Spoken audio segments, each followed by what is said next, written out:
Andrew Lake. I run, I run this over. Drag it over? Yeah, just drag it to the right. Okay, we got full screen on.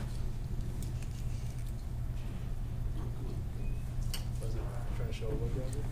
Yeah. Okay. Probably won't fit that great. Oh, damn. Okay. Well, we will try to make it work. Okay, yes, full manners.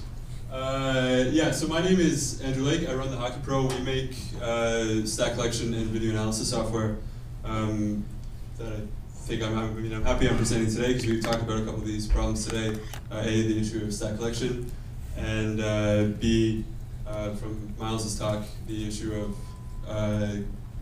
connecting that data that you collect during game to video. So we integrate the two processes. What I'm going to do here, I'll take you through, again, I only have 5 minutes, so I'll take you through our data collection platform and how we set that up, and then I'll show you how we tie that into video. So the basic premise here, and again, the screen here is a bit blown up, but our, okay, now if you can imagine on a normal resolution screen, you can fit, oh goodness, you can fit, Zoom out. Zoom out, yeah. Control minus. Ah, yes. Oh, yes. Oh, very nice. Okay, our business. Okay, yeah, so this project started out with a data collection interface that looks like this. What you're looking at here are 16 different buttons and a clock operation. This whole interface here is totally customizable. So here we have split the data collection screen into two teams, our home and away team. However, if I want, I can change this to a completely different layout. This one here is very basic for tracking zone entries and zone exits. We have a little easy system here of tracking the zone. If I have a failed zone exit, I can track this. And again, if I just go back to the basic layout here, I have standard events, shots on goal, missed shots, block shots, giveaways, takeaways, goals. If there's anything that a team wants to track that is not pre-installed, you can create your own event types. And within an individual event type, you also have a lot of flexibility. This is a shot on goal. We can add things like shot location. You can also add certain details to it, whether or not that shot on goal was in transition through a screen. Again, these details here are customizable for each event type. Now, we also have a time on ice module that allows teams to track time on ice. With two data collectors in a game, one person on game events and one person doing time on ice, you can get full TOI data for your team, and a person doing the play marking here can get up to 300-400 events, depending on what they want to track.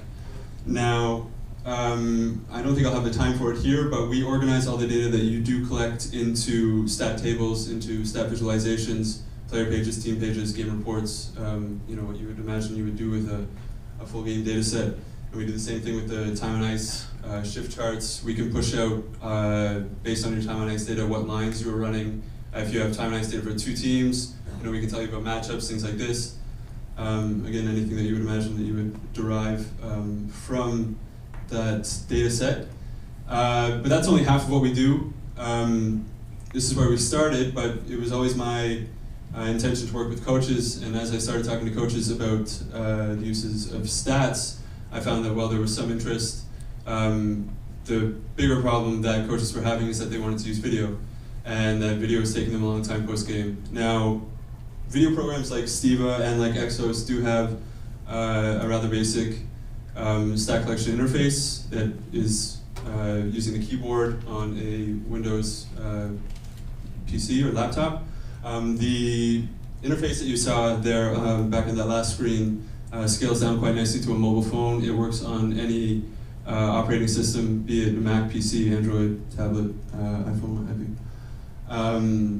And you can also use multiple data collectors. And even if there's no connection in the rink, which there never is, when everybody does reconnect, all that data gets simplified. We take out duplicates, and you get a single data set. Now, the cool thing about what we do is that given that this data is being collected live, if you can imagine a timeline and having all the events laid out upon it with our t-axis not being the game time, but being absolute time, the time of the day, we know when all these events are happening relative to each other. And so we know when they all happen relative to, say, the opening face-off. So if we add video to the program and we're able to identify where the opening face-off happens within a video, we also know when the rest of the game events happen within a video. So post-game, if a coach wants to go through the video and let's say they want to take out all of William Nylander's shifts here, I should mention you can do this I've just got one game set up in here now, but you can do this over the course of the whole season. And instead of having to go through a whole season of video and picking out William Nylander's shifts, you can just set your filter here. Again, anything that you're collecting in the data collection screen, you can pull out, and you just hit build film. Now, I have the video on here, but for the sake of time, we'll just stream it over the internet and trust that it goes quickly. I have time.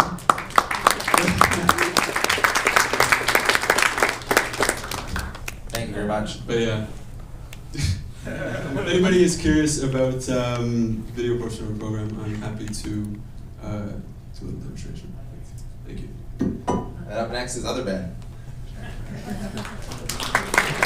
So we have time for about 1 or 2 more after, so if you are interested, let us know. That's the rest of our list.